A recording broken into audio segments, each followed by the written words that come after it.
Brisingr hit the shelves in 2008. This is another one I remember seeing advertised everywhere I went.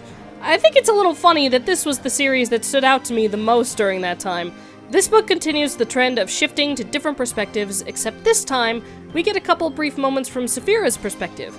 The way Saphira's thoughts are portrayed is actually pretty interesting. Also, we do get the perspectives from Nasuda and Roran as well. And you already know we're going to be hearing a lot about Eragon since the story is about him. The story takes place about 3 days after the events of Eldest. Roran, Eragon, and Saphira have traveled to Helgrind to rescue Katrina and finally take revenge on the Razak. Once inside, Saphira fights the Razak's mounts, the Letherblaka, while Eragon and Roran successfully kill one Razak. The two manage to find Katrina, but while Eragon is searching the other prison cells, he finds Sloane. Sloane's eyes have been removed by the Razak, so he doesn't know it's Eragon at first. Eragon tells Roran and Katrina that Sloane is dead and that they need to escape with Saphira. Eragon stays behind in order to kill the last Razak and figure out what to do with Sloane since Eragon doesn't want to kill him. The Razak warns Eragon that Galbatorix has almost discovered the name. We'll get back to that later. Anyways, Eragon kills the last Razak and leaves Helgrind with Sloane in tow. To punish Sloane, Eragon uses Sloane's true name to curse him. Sloane cannot see his daughter again, and he must travel to Elismira and live among the elves. However, if the elves see fit that Sloane is truly remorseful of what he's done, they will restore his eyes. Eragon travels on foot to the Varden and eventually meets up with Arya, who has been tracking him down after Saphira returned without him. The two travel back to Serta on foot. Now, while Eragon and Arya are traveling, Nasuda is meeting with one of the leaders of the Wandering Tribes, her own people. He does not believe Nasuda is fit to lead the Varden and challenges her to the trial of long knives. Basically, the two have to cut themselves on the arms and see how many they can withstand. Loser has to give up leadership to the winner. Nasuda does end up winning, but it is costly, especially since she refuses any magical healing since that is part of the rules. Also, the 12 elves that Queen Isonzadi sent to help Eragon have arrived. Their leader is named Bloodgarm. When Arya and Eragon return, there are a few things that need to be done. Firstly, battle strikes out yet again, and this time Murtagh and Thorn have arrived with a small army to cause more problems. However, thanks to the support of the elven spellcasters, Murtagh and Thorn flee. But it was not a full win since there were many casualties among the army since there were spells cast on the small army which caused the men to not feel any pain. Well, that's creepy. Secondly, Eragon tries to remove the curse on Elva. He's kinda successful? Elva can still feel the pains of others, but she doesn't feel compelled to act on them. Angela is working on teaching Elva some manners after she tries to run away. Thirdly, Roran and Katrina wish to be married sooner rather than later. Both want Eragon to perform the ceremony, and he does so. There is much celebration to be had. However, all is not as well as it seems. Remember how the dwarves just barely lost their king?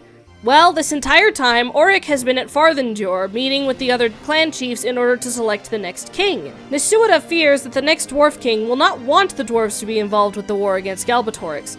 So, she sends Eragon to the mountains in order to help either speed up or sway the vote towards someone who will support the Varden. Here's the problem. Eragon has to go alone. If he and Saphira leave together, Galbatorix will strike the Varden while they're vulnerable.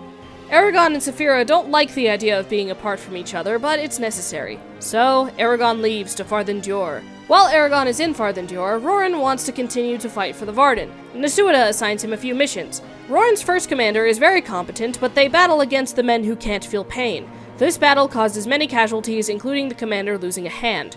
Roran is now assigned to a new commander who isn't very competent. Roran manages to save everyone during that mission, but because he didn't follow orders, he is charged with insubordination and is whipped for it. Since Nasuda sees that Roran makes a great commander, she promotes him and gives him charge of a small group.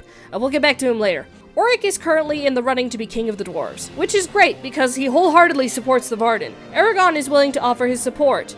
However, because of a specific clan's hatred against any and all dragons, Eragon is the target of an assassination attempt. After proving that it was this specific clan, Auric banishes the entire clan.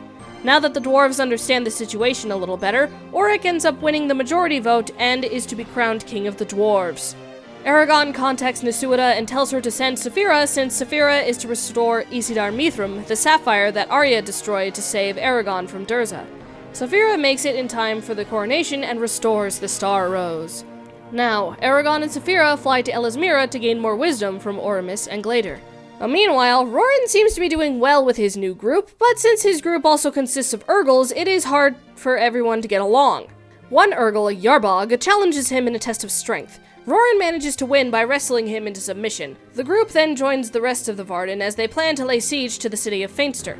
Eragon and Saphira make it to Elismira. Eragon learns that his real father is not Morzin, but Brom. Murtagh is only his half-brother. Eragon also learns that the true source to Galbatorix's power is the Eldunari, which is the heart of hearts of a dragon. It's basically the dragon's very essence and being. The holder can communicate and draw energy from an Eldunari long after the dragon has died, and Galbatorix has been spending years collecting Eldunari from dragons he's slain. Oramus trains Eragon some more, but there's one thing that's been on Eragon's mind for a while. He needs a new sword. Not just any sword, a rider's sword. The only person who has forged them is Roran, but she swore an oath years ago that she would never forge one again after what Galbatorix has done. Besides, she can't do it without the proper material known as bright steel. Well, remembering Solomum's words about a weapon hiding under the Manoa tree, Eragon and Saphira find some bright steel in the roots of the tree, although the tree did not like being bothered. With the bright steel in hand, Roran takes control of Eragon and forges him a new sword. Once the sword is complete, Eragon decides to name it Brisingr, which actually causes the sword to burst into flames every time Eragon says its name. Eragon is ready to go to Feinster and help the Varden, but there's one more thing he needs. Oramus and Glader decide to help the elves who are fighting at Gilead. In case they should fall in battle, Glader gives Eragon his Eldunari. The riders depart. While in Feinster, with Eragon's help, the Varden barely managed to take the city.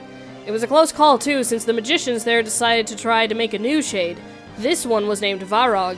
Arya managed to kill Varog, so now she's a Shade Slayer too. But all is not well. Oramus and Glader met with Murtagh and Thorn while in Gilead. They fought bravely, but Galbatorix took control of Murtagh and killed Oramus. Thorn later killed Glader. Of course we know Glader is not fully dead, as his consciousness is still within the Eldunari, but his physical body is dead. With newfound determination, Eragon and Saphira remain with the Varden to plan their next attack. That's where the story ends. Don't worry, we'll get to the epic conclusion next week. Now, I know I talk a lot about the world building, and I should save this for the series analysis, but this part I believe is very specific to this book. We learn a lot about dwarven culture in this book. There's a lot of detail into how the dwarves pick a king and how they live their lives. We also learn about their religion. While yes, we did learn some of that in Eragon, we learn a lot more of it here. It's really fascinating. We also learn about the Urgals and their culture here. While they are warlike beings, they are not as beastly as orcs are in Lord of the Rings. Eragon learns about Urgal culture while traveling to Farthentur with Nar Garzvog. Roran also learns about Urgal culture from Yarbog when he challenges Roran's leadership. I found this rather fascinating, especially since most fantasy novels would relegate beings like Urgals or orcs to be nothing more than mindless beasts obeying the great evil that plagues the land. I'd also like to talk about Sloane here for a minute. Sloane does not feel sorry for committing murder and literally causing many people to suffer, including his own daughter.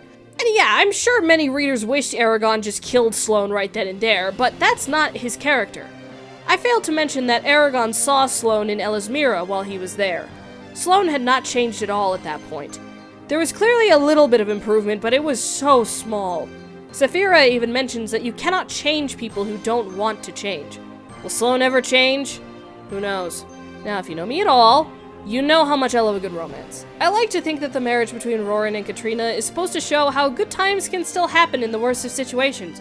Sure, it's a common theme in many novels like this, but I still like to point it out. Also, I failed to mention this earlier, but Oric got married to his betrothed Phaedra. Sorry if I mispronounced that, I'm not perfect. The dwarves are at the very edge of a clan war when Eragon arrives, yet there is still time for happiness in these dire times. However, not all happiness is to last. The deaths of Oramus and Glader hit everyone heavily.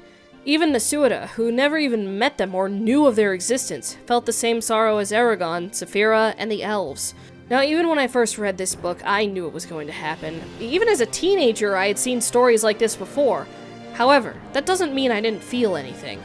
When intending to kill off a likable character, I think it's important to put in a hint of foreshadowing, but also make sure to build up to the death in a way where it's impactful to not just the protagonists, but to the audience. I feel like this was done well to the point where, even though I knew, I could still feel the heaviness of the death. Well, that was a little depressing. Anyway, overall, I did really enjoy reading Brisingr again. I found it more fascinating now than I did as a teen, but that might be because I'm more fascinated with the world-building aspects of many stories now. I'd recommend this book for ages 16 and up. It is still pretty violent and can get graphic at times, and it is also pretty dense. Like I said in the Eldest review, a younger reader might get bored from the excessive world-building. While Brisingr is pretty long and dense, I still enjoyed it immensely. It's worth a read if you have the patience for it. Tune in next week for the exciting conclusion to the inheritance cycle. Happy reading!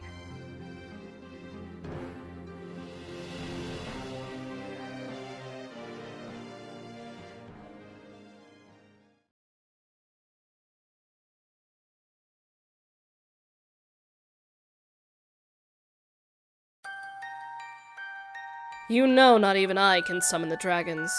Their magic will not help you.